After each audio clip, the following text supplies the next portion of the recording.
Hello friends, welcome to 5 star சலப்பறைகள். இன்னைக்கு கோதுமை மாவில் பாலக் பன்னீர் பராத்தா எப்படி செய்யலாம்னு பார்க்கலாங்க. டிஃப்ரெண்ட்டான இதுங்க, சூப்பராக இருக்கும். இப்போ பாருங்கள், கோதுமை மாவு உங்களுக்கு தேவையான அளவு கோதுமை மாவு எடுத்துட்டேன். இது பாலக்குங்க, ஒரு கட்டில் பாதி பாருங்கள், சூப்பராக பிச்சு வச்சுருக்கேன் தனித்தனியாக. அதுக்கு அடுத்து இங்கே பாருங்கள், பச்சை மிளகாய், அந்த பாலக்கீரையும் 2 பச்சை மிளகாய், ஒரு பூண்டு, இதை போட்டு மிக்சியில் போட்டு தனியாக அரைக்கிறதுக்கு வச்சுருக்கிறேன். இதுன்னு பாருங்கள் பன்னீர். இது வந்து நம்ம கேரட் சீவிர கட்டையில் சீவி நம்ம அந்த கோதுமை மாவோட நம்ம சேர்க்க போகிறோம். அடுத்து சால்ட்டு, தேவையான அளவு சால்ட்டு எப்படின்னு பார்க்கலாம்.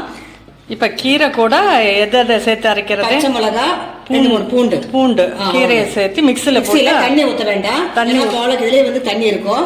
அதனால இந்த மிக்சியில போட்டு பச்சை மிளகா பூண்டு போட்டு அரைச்சி இந்த கோதுமை மாவுல நம்ம கலந்து சால்ட் போட்டு பிசைஞ்சிட்டு, அதுக்கு பின்னால இந்த இருக்கு இல்லைங்களா, பன்னீர் இருக்கு இல்லைங்களா, கேரட் சீவரக்கட்டில சீவி நம்ம கோதுமை மாவோட சேர்த்துக்கணும். அவ்வளவு சூப்பரா டேஸ்டா இருக்குன்னு வச்சுக்கங்களேன். இப்ப நம்ம இதை அரைச்சிடலாம். இப்ப மிக்சில பச்சை மிளகா பூண்டு கீரையை போட்டு அரைச்சிக்கிறோம், ரெடி பண்றோம். நைஸா அரைச்சிட்டு நம்ம கோதுமை மாவோட சேர்த்துக்கணும். ஓகேப்பா, பாருங்க, மிக்சியில் அரைச்சி வச்சாச்சு. பச்சை மிளகா பூண்டு கீரை 3 அரைச்சி வச்சுட்டேன். இப்போ கோதுமை மாவில் தேவையான அளவு உப்பு சேர்த்துங்க. அதுக்கு அடுத்து நம்ம அரைச்சி வச்சோம் இல்லைங்களா, இதை கூட சேர்த்துக்கலாம் நம்ம. அதுக்கு அடுத்து பன்னீர், நம்ம பன்னீர் வந்து கேரட் சீவரக்கட்டையில் துருவி வச்சாச்சு. இதையும் இதோட சேர்த்து நம்ம பிசைஞ்சுக்கலாம். சூப்பராக இருக்குங்க இந்த டேஸ்ட்டு. பாருங்க, கோதுமை மாவோட நம்ம செஞ்சு வச்ச அத்தனையும் சேர்த்து மிக்ஸ் பண்ணி வச்சாச்சு. எவ்வளவு ஒரு சாஃப்டா இருக்கு பாருங்களேன். இது ஒரு 20 மினிட்ஸ் ஊறட்டும். மூடி வச்சிருங்க.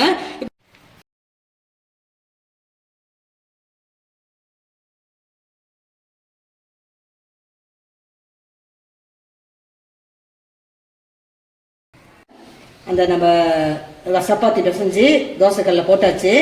அந்த பன்னீர் ஒயிட் ஒயிட்டா இருக்கு பாருங்களேன். இந்த பன்னீருக்கும் அந்த உப்புலா சப்பாத்தி வருது பாருங்களேன், எவ்வளோ ஒரு அழகா இருக்கு பாருங்களேன்.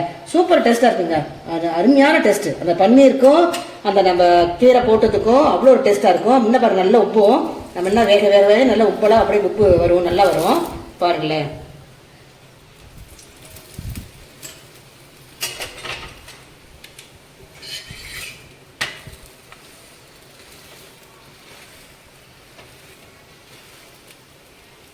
பாருங்க, சூப்பரான பாலக் பன்னீர் பராத்தா ரெடி ஆயிடுச்சு. இப்போ பாஃப்ட்டுங்க பாருங்க, இங்க பாருங்க, செம்மையா இருக்குல்ல, சாஃப்டா இருக்கு, செம்மையா இருக்கு பாருங்க, சாஃப்ட் சூப்பரா இருக்கு. நம்ம சாதா பரோட்டா நம்ம குழந்தைங்க செஞ்சு தர விட இது மாதிரி சப்பாத்தி கிரீன் கலர் செஞ்சோம் அப்படின்னா சூப்பர் டேஸ்டா இருக்குங்க, அவ்வளவு நல்லா இருக்கும். இது கிரேவி வந்து சைட் டிஷ் வந்து நம்ம உருளைக்கிழங்கு கிரேவி பண்ணிருக்கிறேன். நீங்க எந்த கிரேவி வச்சாலும் சரி, இந்த பாலக் பன்னீர் பராத்தாக்கும் இந்த கிரேவிக்கும் அவ்வளவு டேஸ்டா இருக்கும். டிஃப்ரெண்டா இருக்கும். குழந்தைங்க செஞ்சு கொடுத்தோம் அப்படின்னா அவ்வளவு டிஃப்ரெண்டா இருக்கும். நீங்களும் செஞ்சு பாருங்க, டேஸ்ட் பண்ணி பாருங்க. கமெண்ட் பாக்ஸ்ல கமெண்ட் பண்ணுங்க. இந்த வீடியோ பிடிச்சதை லைக் பண்ணுங்க, ஷேர் பண்ணுங்க, சப்ஸ்கிரைப் பண்ணுங்க. ஓகே, பாய்.